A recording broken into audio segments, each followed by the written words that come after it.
Hey everybody. So I'm gonna wait a couple minutes and see if anybody comes in here, and then we will get started. I asked Sunny and Charmaine both if they wanted to join tonight. Charmaine said she would try to make it. I didn't hear back from Sunny, but I missed you guys, so I thought I would go live for a few minutes. So the boy you see up on the screen, Dorian Valenmaki, I'm assuming is how you say his last name, is missing from Kansas City, Missouri. He's been missing since March 6th. He's 5'7", 160 pounds, with blonde, light brown hair, with brown eyes. He's 16. Dorian is a missing, endangered runaway who went missing from Kansas City, Missouri. He's believed that Dorian may still be in the local Kansas City metro area, or he may be in Lee Summit, Missouri area, or other unknown location. Dorian is 16. He's 5'7", and he weighs 160 pounds. He's got dark blonde, light brown hair with dark brown eyes. Dorian may wear eyeglasses, and his ears are pierced. At the top here, yeah, we've got pictures with and without his glasses for those. Dorian has a tattoo on his right outer forearm of an octopus, a turtle, and a hammerhead shark.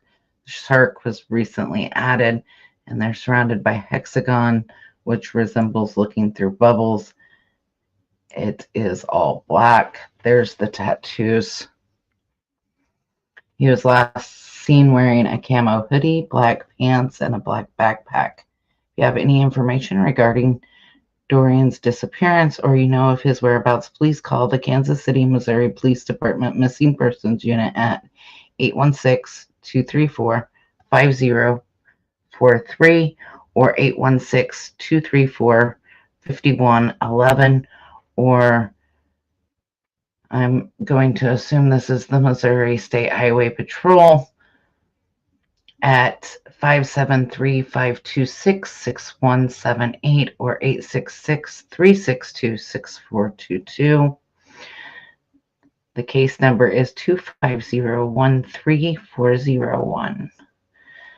And there is a more up-close view of his tattoos.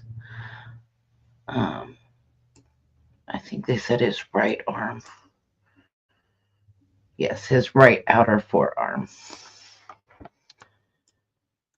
So hopefully this young man will come home soon. Although I will say, whoever made this, y'all made a typo. It says Sinsel. Not sense, it says Sinsel. I'm going to assume you meant to put a colon there. I'm not sure.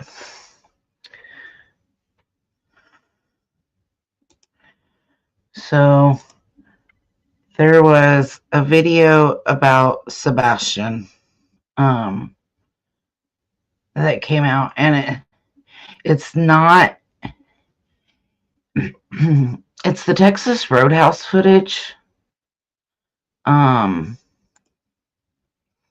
There's Sebastian. And let me see here if I can.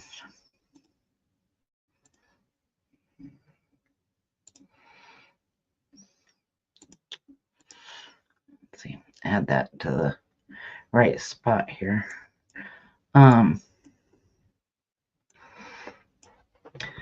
It's the Texas Roadhouse video, but it's like when the Texas Roadhouse video first came out, I said that I felt like there was more missing that had been taken out of the video. Why didn't it show like the whole thing? So it's not necessarily a new video. It's just an extended version of the video. So Sebastian Wayne Drake Rogers has been missing since February 25th of 2024. The information is scrolling across the bottom of the screen along with Keimani Latigue's. If you have any information about her.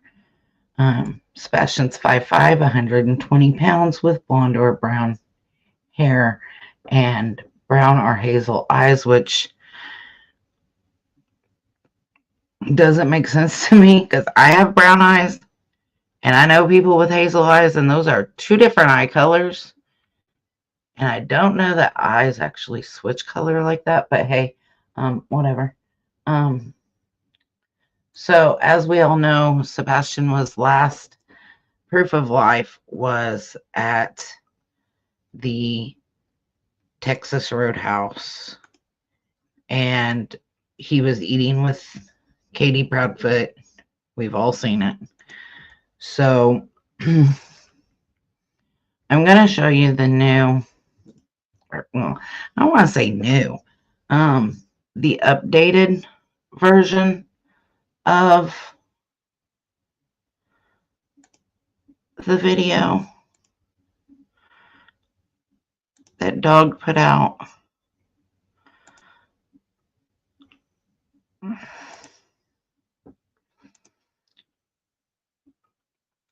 So I'm going to mute and go off screen for just a minute.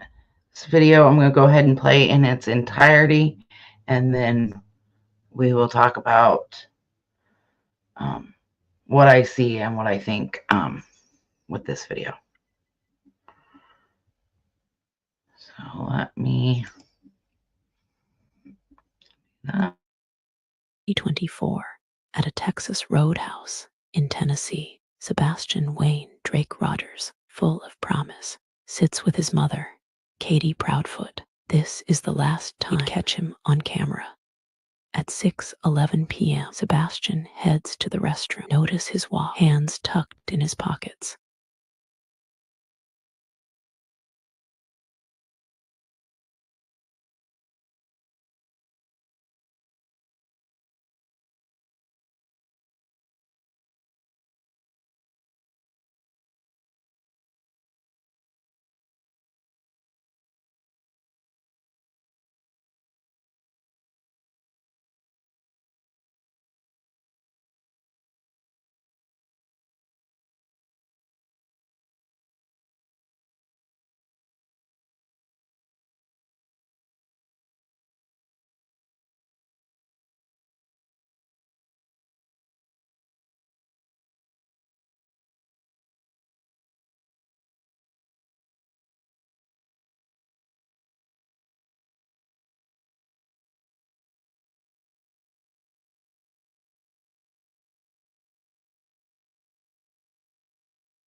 By 6:15 p.m., he's back at the table, hands still in pockets, stepping his way. Hours later, everything would change.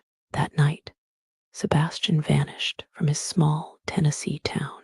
A local story exploded into a national mission. This footage, his hands, his step, is the last we have of him. Over a year later, we're still fighting to find Sebastian. At Night urges the public to engage responsibly and actively in the search for Sebastian through the following actions. For credible, first-hand information, contact Sumner County Sheriff's Office, 615-451-3838, Tennessee Bureau of Investigation. Tips to TBI at tbi.tn.gov.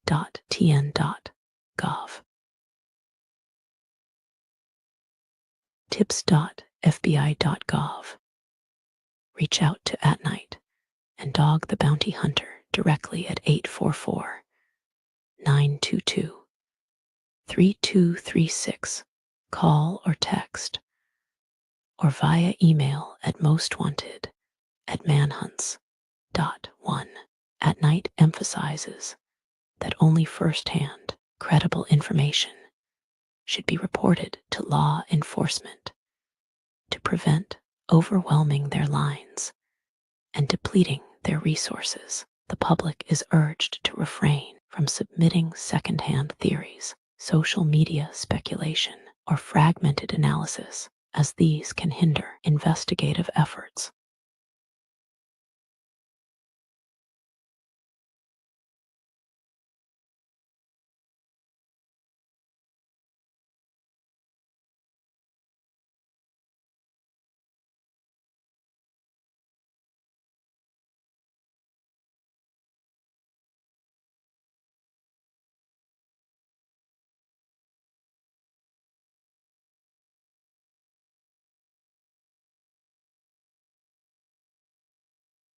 If you've seen that walk, that step, anything at all, call now. For Sebastian, for his family, for justice.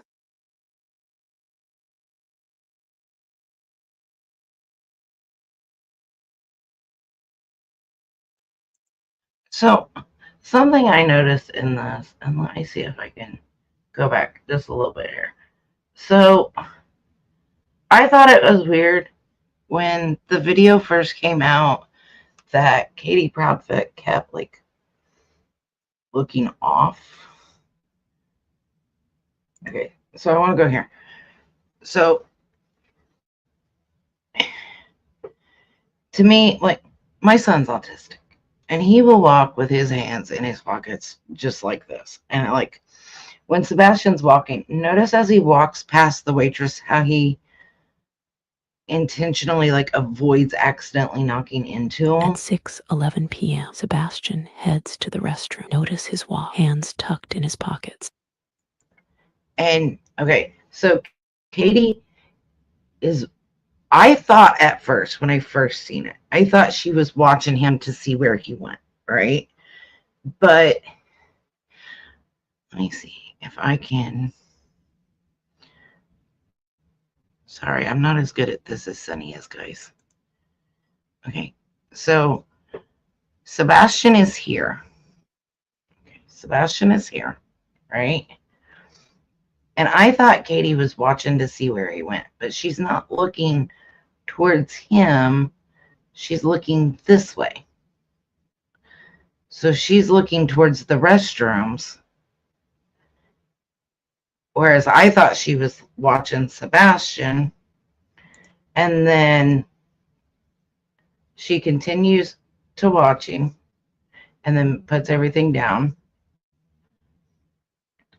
But even when he comes back, it's like Sebastian was, she's continually looking that way. It's like almost if she's a helicopter parent. I don't know a better way to put it. And I'm like that too with my kids. Okay. I'm not saying there's anything wrong with her watching where he's going. But when Sebastian comes back, she's still right there. Even he turns his head like, what are you looking at, Mom? What has got your attention? Because he's coming back, so she's not watching him like I initially thought she was. So what is she looking at? And then I thought, well, maybe she's trying to get the attention of the waitress. But the waitress brought her a drink. Bum, bum.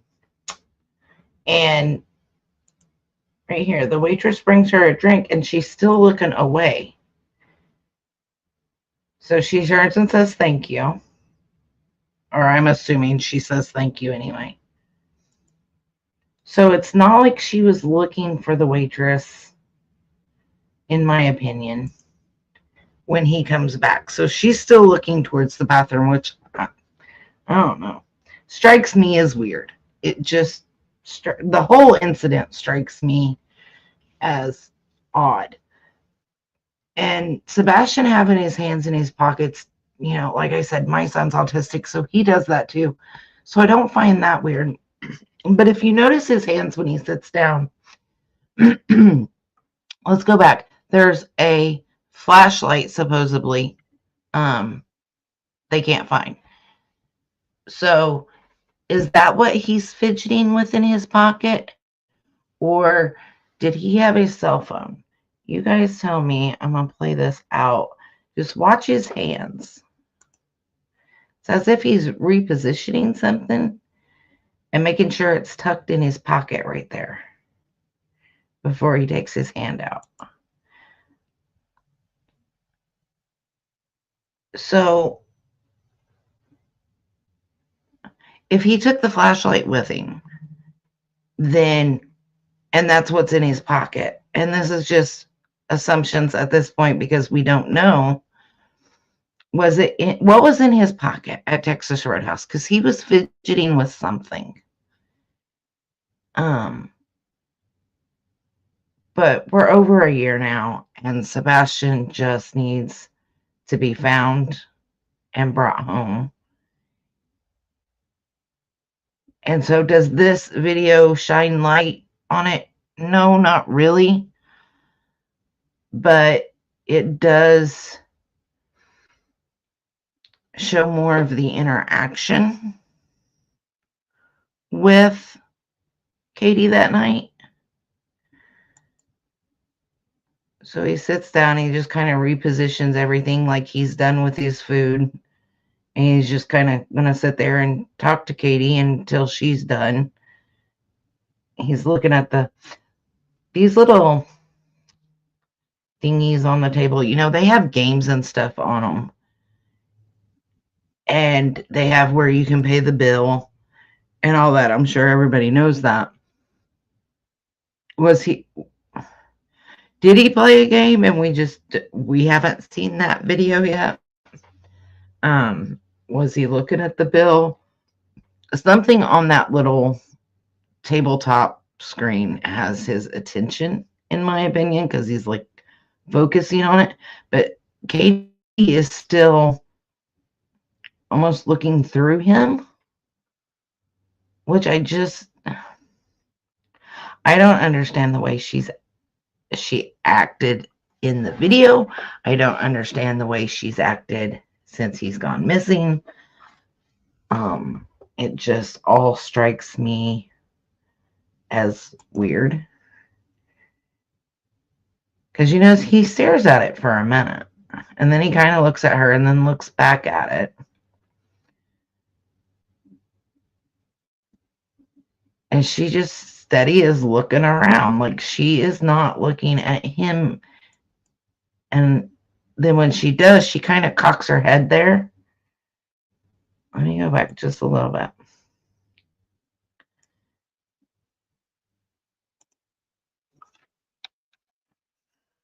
But when she does talk to him, she kind of cocks her head sideways like, are you serious?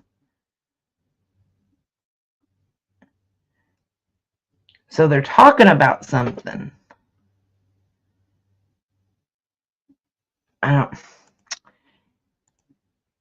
It just strikes me as awkward. And I don't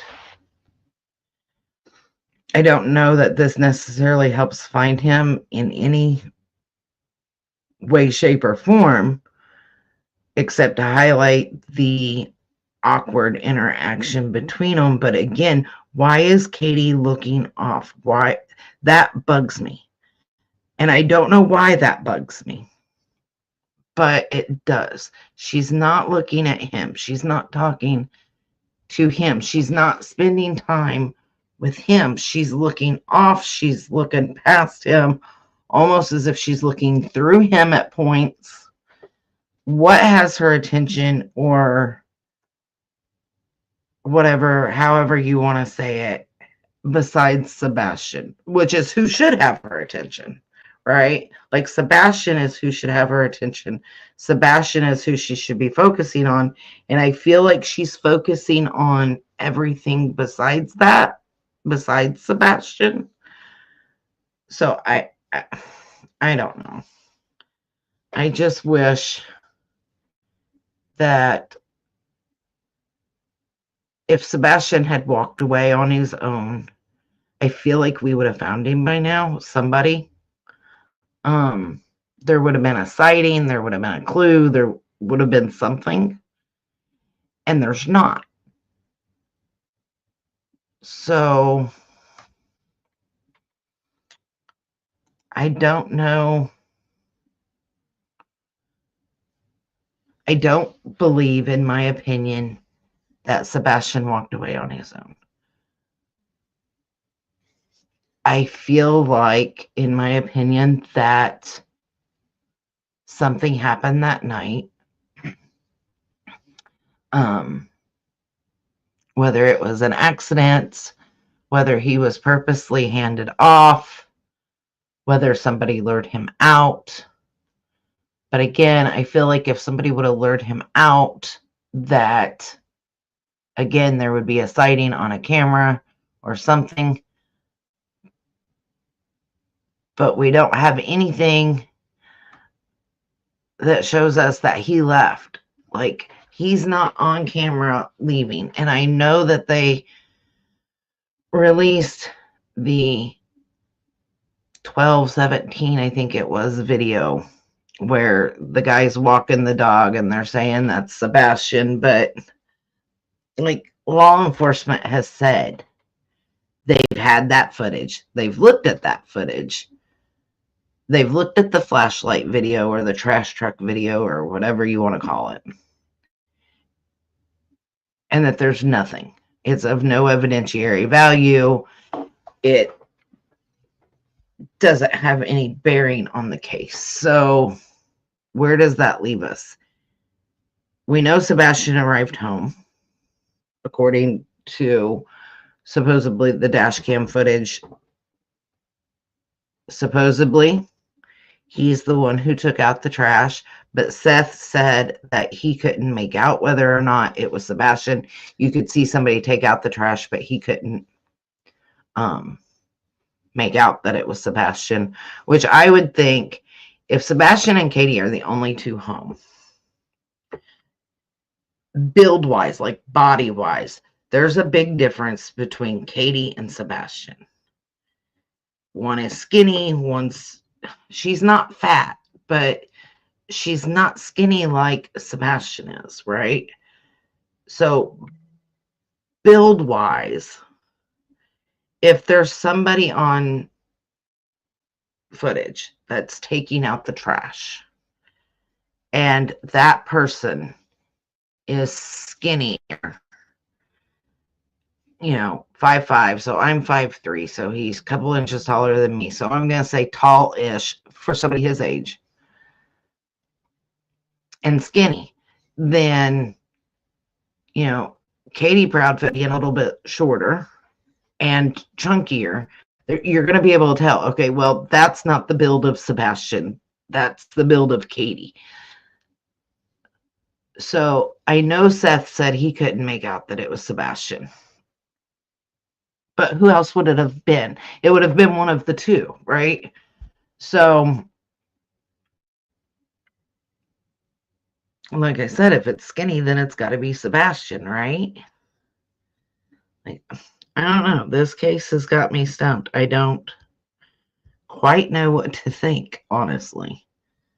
But hopefully something will break soon. I think that the law enforcement is doing everything they can to bring Sebastian home. So hopefully,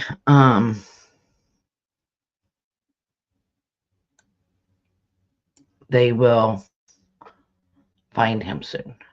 So that's really, I mean, there's nothing new with Sebastian. Just that. So I wanted to, there is a little girl out of Toledo, Ohio, that is missing. Me.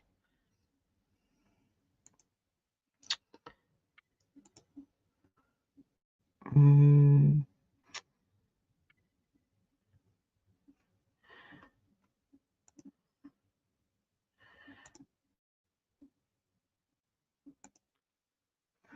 I'm not sure which one this is. That one. Okay.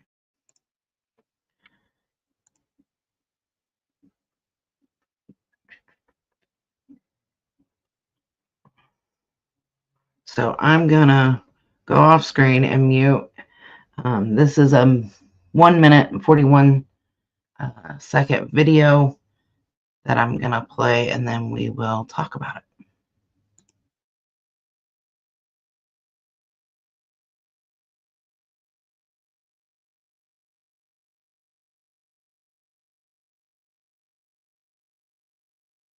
Search continues for a missing 13-year-old girl in North Toledo. Keimani Latigue, she was last seen in the early morning hours of Tuesday. Chase Bachman was in North Toledo following the search party. He has the latest. People in North Toledo spent the afternoon and evening looking for Keimani Latigue. She's 13 years old and has been missing since early Tuesday. WTOL 11 spoke with Keimani's mom, Tiara Caston, who lives in Cleveland. She says she just got to Toledo Friday to help with the search. The last few days for her have been a nightmare. I have never had a seizure before in my life, sir, and I've had 3 within the past couple days. This shit is tearing me up. If my baby don't make it home, I will never be okay again. And I hate to say that because I have other kids. Family and friends say Keimani isn't the type of girl to get into trouble. They aren't sure why she would go missing or if she was taken, why somebody would want to hurt her. And we need all the support we can get from anybody. We don't care who it is. Please just come out and help us find my niece. Tiara says the last few days have taken an emotional toll on her, and all she wants is to see her daughter home safe. It would be the world to me. Like this, I hate to, I don't like cursing, but honestly, this is breaking me. I've been falling the apart since I found out. I've legitimately been on social media since the minute I found out, spreading awareness, sending out flyers, contact information, anything to get my baby home. I have not slept in 3 days. I have not ate in 3 days. If you have any information that could lead to Keimani's whereabouts, you're asked to call Toledo Police or Crime Stoppers. Reporting in North Toledo, Chase Bachman, WTOL 11.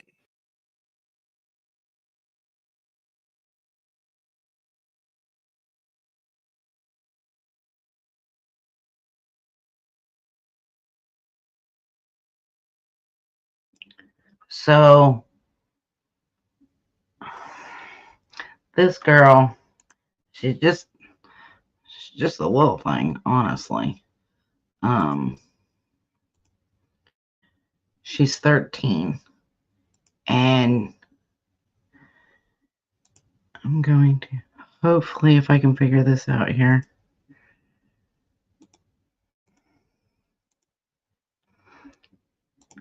Okay, so this is her flyer, Keimani Latigue, from Toledo, Ohio. She was last seen March 18th, 2025.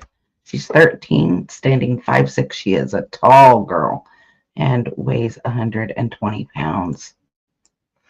Keimani Latigue was last seen on March 18th, 2025 at the home she shares with her grandmother.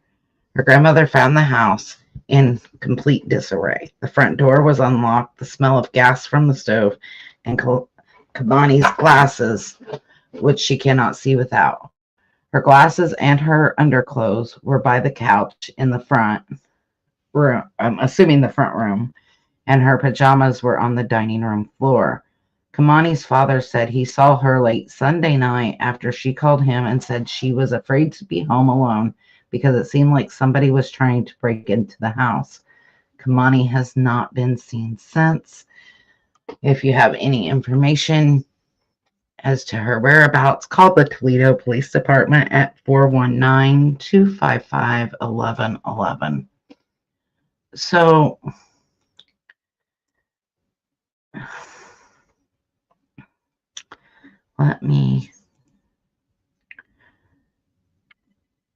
So it says the search continues for missing 13-year-old girl in North Toledo. People from the area spent Friday afternoon and evening looking for Keimani Latigue. She's been missing since the early hours of March 18th. And I tell you what, the way her mom talked, you know, a lot of people are probably going to say about, you know, her cussing and stuff so much, but she's, you can tell she's like going through it, right? And that is how I was when my son was missing. And that's how I would expect for Katie Proudfoot to act, but she doesn't. Keimani's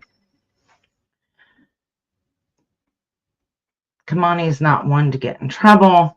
They aren't sure why she would go missing or if she was taken or why somebody would want to hurt her. You know, for me, in my opinion here, and I hope I'm wrong, I know that stranger abductions are less common than normally it's a family member or somebody known to the victim. And there's a couple things within this that really make me scared for her safety. And it's not the fact that she's missing her glasses, but she is a 13-year-old girl who said that it sounded like somebody was trying to break in their house, that she was scared. Her pajamas are in one room. So her pajamas were found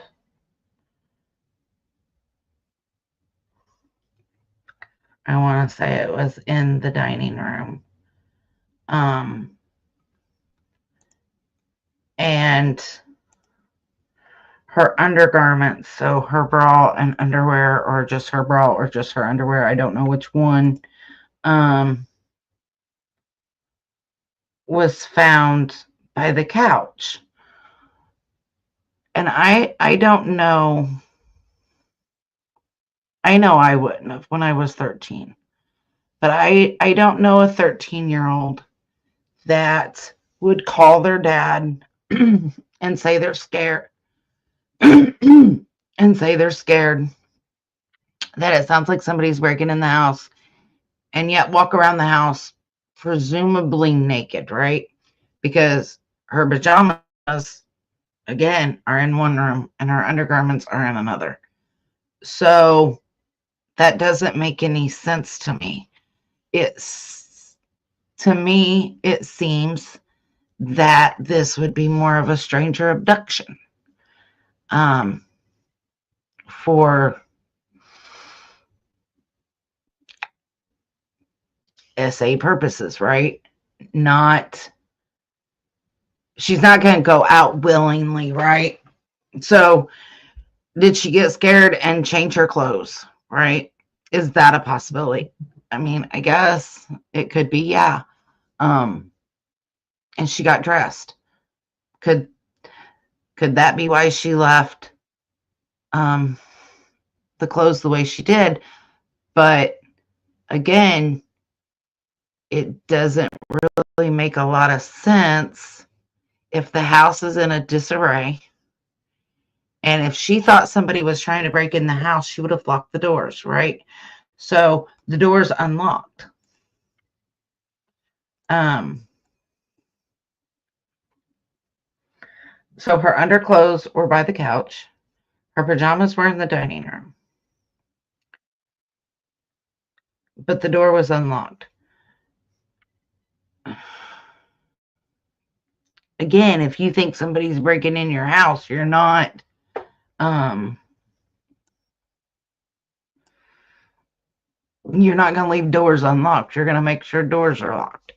And I'm sure when she called her dad and said it sounded like somebody was trying to break in the house, I know if my child called me, my first instinct and the first thing out of my mouth would be lock the doors, lock the windows, stay away from them, go into whatever room and I'll be there shortly. So could she have gotten changed and left her undergarments and her pajamas? Maybe. But again, it seems to me, in my opinion, that this is more of a stranger abduction than it is not, I guess. So the smell of gas from the stove, that's another thing that bothers me with this, because if that was enough to stick out to the family, for them to say that there's a smell of gas, then that means they didn't normally smell gas, right? So I have gas. I don't have a gas stove. I have a gas furnace and I have a gas fireplace.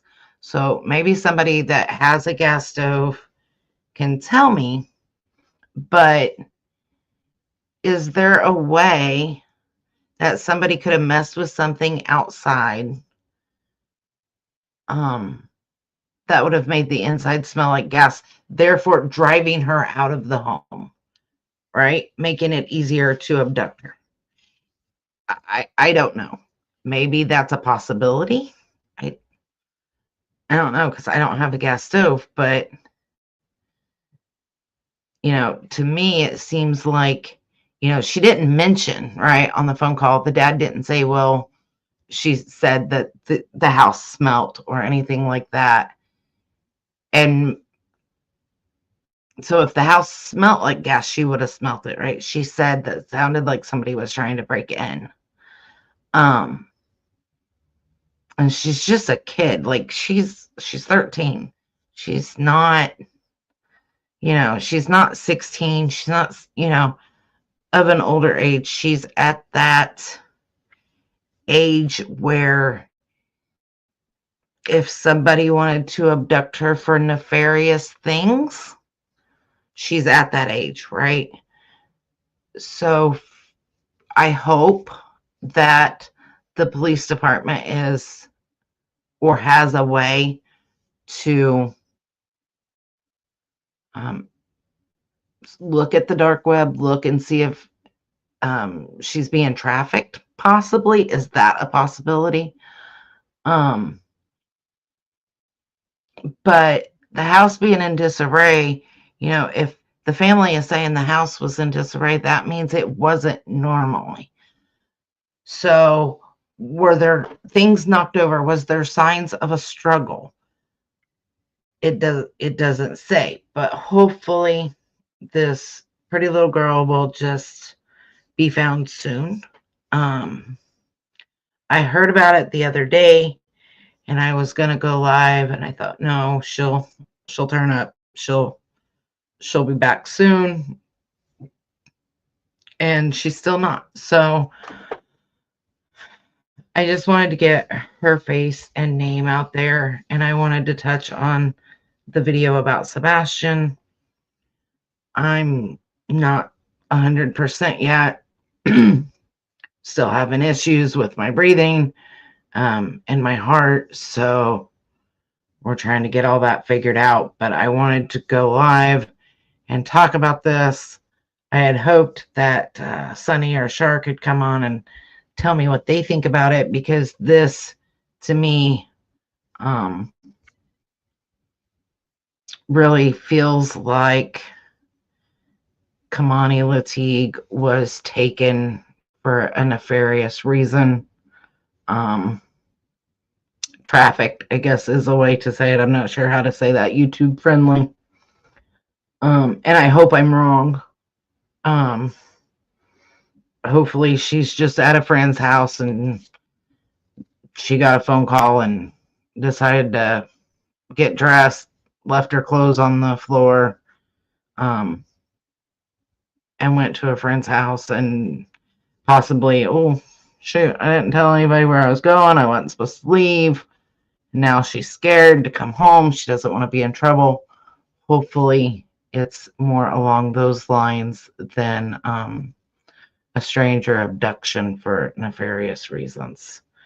So again, Keimani Latigue, she was last seen on the 18th. She's 13. She stands 5'6" and weighs 120 pounds. If you have any information, please contact the Toledo Police Department at 419-255-1111. And that's all I wanted to come on and talk about tonight. I know it's not a very long live, but I just wanted to go over a couple of things. So you all have a good night. Keimani's missing poster here is on my Facebook. It is also, I believe, on my community page here. If you want to share it, please do. Help get her name and face out there. And as always, keep sharing Sebastian's name and face. These are two little ones that need to be brought home. I know they're 13 and 16, but to me, that's little. So prayers that they get brought home. And I hope everybody has a good night.